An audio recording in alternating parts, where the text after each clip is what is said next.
E o Alexandre tomou todas as iniciativas. A iniciativa de vítima, a iniciativa de Ministério Público, a iniciativa de polícia. Todas. Ele tratorou toda a jurisprudência do próprio STF. Do que a gente está vivendo é uma vergonha danada.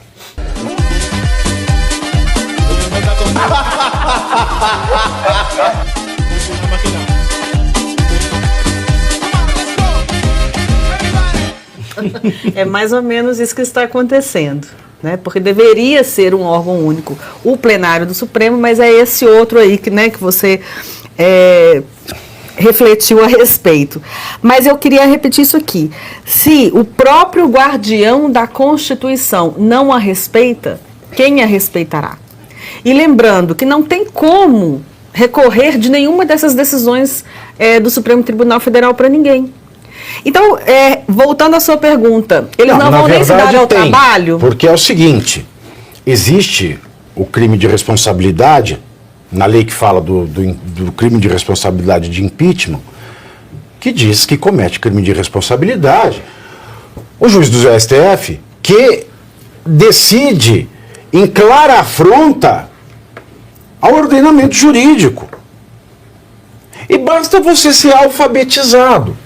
Ou nós temos 81 analfabetos dentro do Senado. Porque eu penso que nós temos 81 analfabetos dentro do Senado. Que está escrito no Código de Processo Penal. O juiz não pode tomar iniciativa no processo penal. E o Alexandre tomou todas as iniciativas. A iniciativa de vítima, a iniciativa de Ministério Público, a iniciativa de polícia. Todas. Ele tratorou toda a jurisprudência do próprio STF. Do que a gente está vivendo é uma vergonha danada. É uma vergonha danada. Nós temos 11 ministros do STF que falaram: a vida do Clezão não importa, não é humana. E agora nós temos 11 mais 81, portanto, 92 pessoas, porque são 81 senadores e 11 ministros, que estão realmente dando de ombros para tudo que o STF já produziu de jurisprudência e para tudo que a lei brasileira, publicada no site planalto.gov.br, nos ensina. Olha, Pavinato, se os 81 senadores são analfabetos ou não, ou se eles têm lá os motivos particulares e pessoais para permanecerem inertes nessa situação, eu não sei.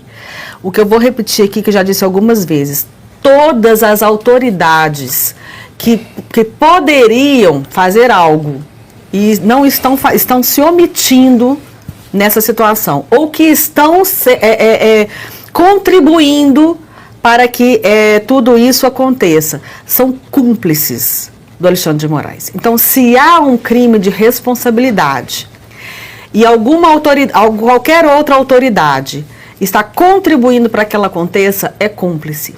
Se há um crime de responsabilidade e quem poderia parar isso não faz nada, que é o Senado Federal, ele está sendo cúmplice de um crime de irresponsabilidade, digo mais, é crime contra a dignidade da pessoa humana.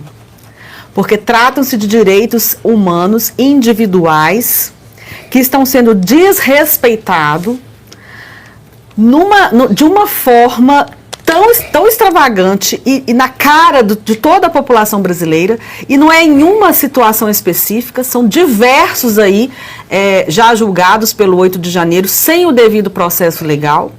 E agora, essa denúncia, em que os advogados falam com todas as letras, sem medo nenhum, de que eles não tiveram acesso a todas as 81 páginas, a todas as peças do processo, 1000 páginas, desculpe, a todo esse processo, porque se fosse mentira deles, estariam sendo presos e indiciados. É porque eles têm como comprovar que eles não tiveram acesso. Não, Alexandre de Moraes, como você disse, está nervoso. Não, e você veja aqui, olha, Arthur e professor. E isso com base, essa parte da não disponibilização de provas, ela chama muita atenção. Por quê? Porque a gente tem uma jurisprudência farta e recente, recentíssima, do próprio STF.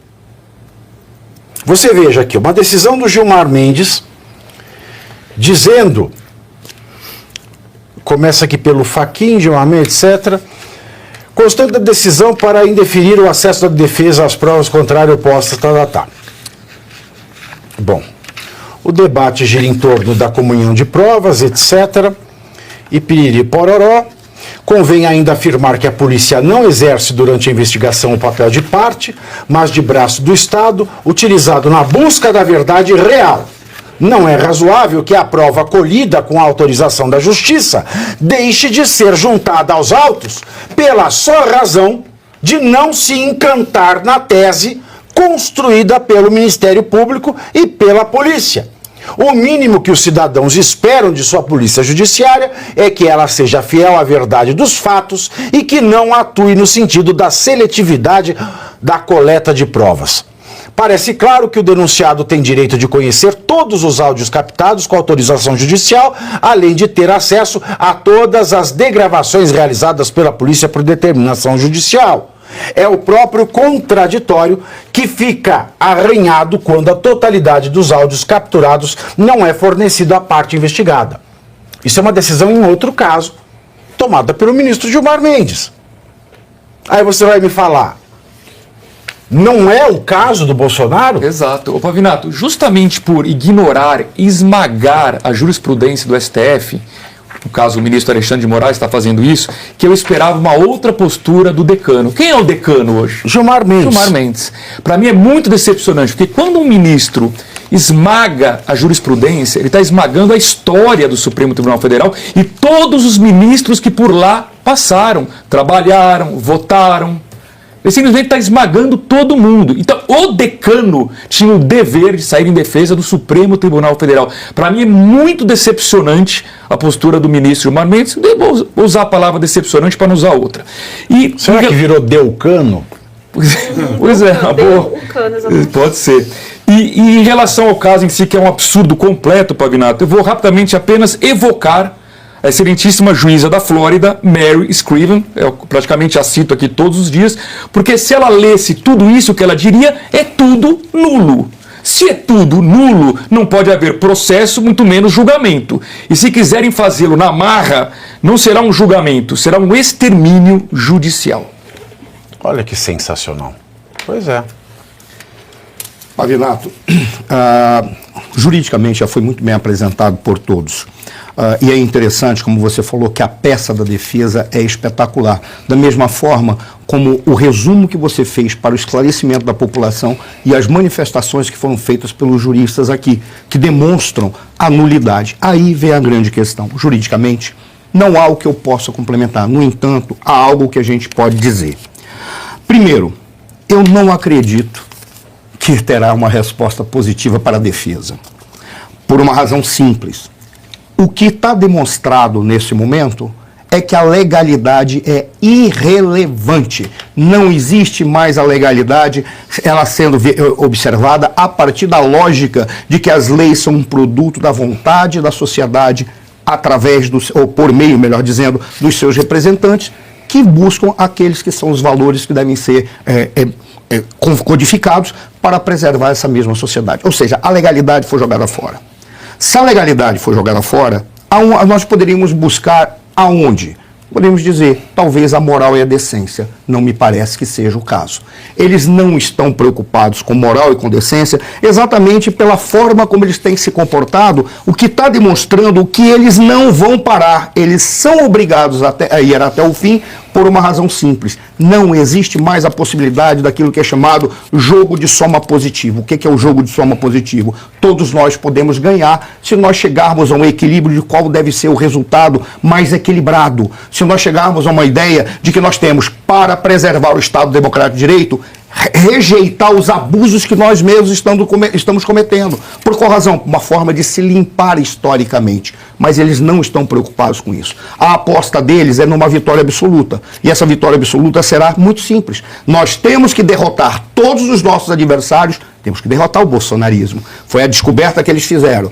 Um desses juízes falou, derrotamos o bolsonarismo. Eles descobriram que não, porque o bolsonarismo não é só uma pessoa. O bolsonarismo é uma ideia de reconstrução do país, que tomou conta da sociedade, ou parte expressiva dela, dizendo o caminho que nós estávamos trilhando não nos serve mais, nós queremos um outro caminho que deve ser construído, curiosamente, democraticamente, porque esse é o pilar que nós defendemos, a democracia, ao contrário do que eles estão apresentando. Quando a gente olha, aí nós ficamos... Só pegando esse detalhe que o senhor colocou, então, essa postura do STF negando tudo aquilo que eles vinham dizendo até ontem, revela o quê? Que eles têm um projeto de poder? Exato.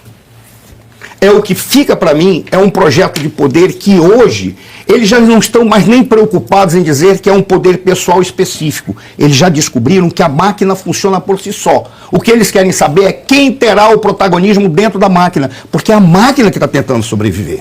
A máquina ela é tão tosca, tão corrupta, tão suja, que ela está absorvendo essas personalidades. Alguns entendem que a máquina não tem como derrotá-los. Por qual razão? Porque a máquina precisa deles para sobreviver. E eles estão dizendo, então, o Estado sou eu, a máquina sou eu. É o caso do Alexandre de Moraes, talvez seja o caso do Gilmar Mendes, talvez seja o caso de vários outros que tem, inclusive o Flávio Dino, que percebeu que ele indo para a máquina da maneira como ele foi, ele pode sair dela controlando ou sendo o dono da máquina, se porventura ele entrar na política, porque isso é um projeto de poder. A única coisa que viria para mim como uma esperança, pegar, já que está Jesus Cristo, né? Talvez, meteoro. olha, o Jesus Cristo eu acho que a gente poderia esperar um pouco mais, mas eu vou te falar do fundo do coração, se já é público, a peça de defesa que foi apresentada para o Bolsonaro deve ser construída a versão em inglês, até para caso eles digam que eu estou tentando construir alguma coisa, deixa eu explicar para suas excelências os ministros.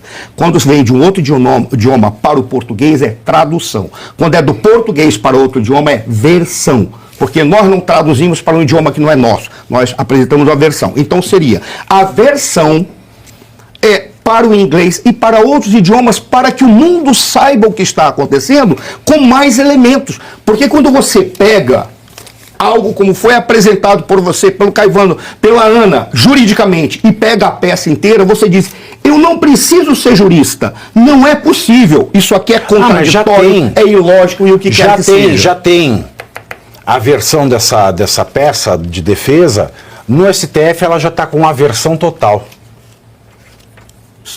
A versão total. Agora, eu demorei. Agora tem essa, demorou para cair a ficha. Fui lenta agora. E o resultado? Eles têm a versão ao direito. Eles têm a versão ao direito, eles têm a versão a eles próprios. Porque você pega o cabedal de decisões, eles têm a versão assim. Sabe qual é o detalhe? O que poderia produzir um resultado que seja pequeno, mas significativo para manter uma forma de frear, porque eles estão na inércia. E essa inércia não é a honra, não é a moral, não é a legalidade que vai freá-los. Só pode ser uma outra força. Deixando muito claro, não é força militar, não é briga, não é grito. É a força institucional e é a força daqueles que têm um mínimo de preservação da dignidade e da honra do povo brasileiro, já que legalidade é irrelevante. Poderia ser, dentre os instrumentos, fazer denúncia internacional em cortes de direitos humanos. Ah, mas isso pode não dar em nada. Mais importante do que dar em alguma coisa é excelente, mas é que cada vez mais você fique coletando material. Sabe por qual razão? Sabe quando que eles vão parar? Quando todos estiverem derrotados e todos estiverem submetidos e sob os pés deles. Sabe por qual razão? Porque eles já têm todos os instrumentos. Eles têm a máquina e eles têm a narrativa por intermédio dos instrumentos que propiciam eles contarem a narrativa deles. E essa narrativa vai ser vendida para a história dizendo, nós freamos os monstros, esquecendo que eles é que são os monstros. Porque são eles que não têm respeito pela dignidade humana. Se tivesse, o Clesão estaria vivo. Se tivesse, o Mauro Cid não teria sido torturado e ameaçado a sua família. Talvez, certamente eles devem saber, quem ameaça a família diante de alguém é exatamente grupo criminoso, que pega e diz assim, na hora que eu vier, eu virei atrás de tudo aquilo que você ama, antes de pegar você, porque eu quero você vivo para continuar fornecendo aquilo que eu preciso. Por isso que eles não vão primeiro no Mauro Cid, mas vão nos familiares. Isso é tortura.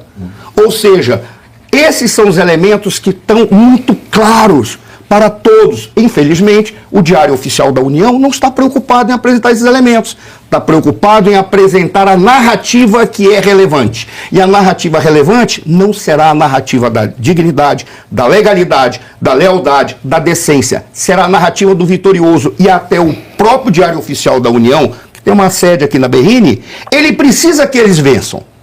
Porque se eles não vencerem, virá aquele que disse, nós temos que produzir um novo corte na nossa história para produzir algo decente. E nessa decência, vocês não podem estar recebendo o que vocês recebem para não fazer jornalismo, mas para fazer panfletagem ou propaganda política de indivíduos que não estão preocupados com a sociedade brasileira. Por isso eles vão até o final. A única coisa que resta é a força para freá-los, já que vocês concluiu que eles têm um projeto de poder, só pode ser a força política. Aí ficamos na seguinte situação. Qual é a força política que pode freá-los? Somente o Senado. E também, se a Câmara decidir obstruir... Sim, que era o nosso sonho, Pavinato. Exatamente. E que foi prometido no 7 de setembro. A única coisa... É por isso que eu não vou à rua do dia 16. A única coisa que pode freá-los mesmo, e aí, pensando nesse conteúdo geral, é simples. Se a máquina perceber que eles estão destruindo a máquina, porque está ficando muito explícito, está ficando muito claro, e o funcionamento dela pode estar sendo travado pelos abusos deles que estão se colocando sobre a máquina. Eles têm que entender, eles são porcas e parafusos dentro dessa máquina que está aí. E a máquina vem aquilo que eu sempre cito, do Silone, Silone, Escola dos Ditadores, que é no caso e o gato pardo. Vamos mudar tudo para que tudo permaneça como sempre foi. E o que é o mudar tudo? E o que é o que tudo permaneça como sempre foi? O tudo permaneça como sempre foi é a máquina. E o mudar tudo? Vamos retirar, cortar algumas cabeças lá, porque eles estão emperrando a máquina. Aquela coisa do vão-se os anéis, ficam-se os dedos. São capazes, talvez nisso, caia o Alexandre de Moraes primeiro e caia um ou outro. E algum outro juiz lá dentro diga assim, antes que pegue a minha cabeça, eu vou disputar a presidência da República. Então, primeiro C, você curte, que é o preço deste programa. Quanto vale o ingresso para ver este palhaço neste picadeiro bonito? Vale uma curtida. Vale o seu like, o seu joinha, o seu gostei. Então, a sua obrigação é curtir. Se puder, comente, porque quem comenta ajuda no engajamento. Então, primeiro C é curtir, segundo C é comentar, o terceiro C, o que seria muito louvável, seria você compartilhar. Tem um link que é a setinha, uma setinha assim, meia bomba. Sabe aquela, a setinha da pipa do vovô que se esforça? Você vai lá, copia o link, cola no seu Orkut, no seu Facebook, no WhatsApp, no Telegram, manda sinal de fumaça, pombo correio, não é pombo correio do banheiro, é o pombo correio que leva as mensagens, você passa para todo mundo que você gosta, para quem você não gosta, você também passa. Então, ó, curtiu, comentou, compartilhou, e se puder, se quiser, se o seu bolso comportar, e se seu coração assim permitir, contribua com este programa que vai substituir o Jornal Nacional. Olha que pretensão maravilhosa, hein? Se liga, ô Bonner, nós vamos derrubar o Jornal Nacional. Esta é a meta.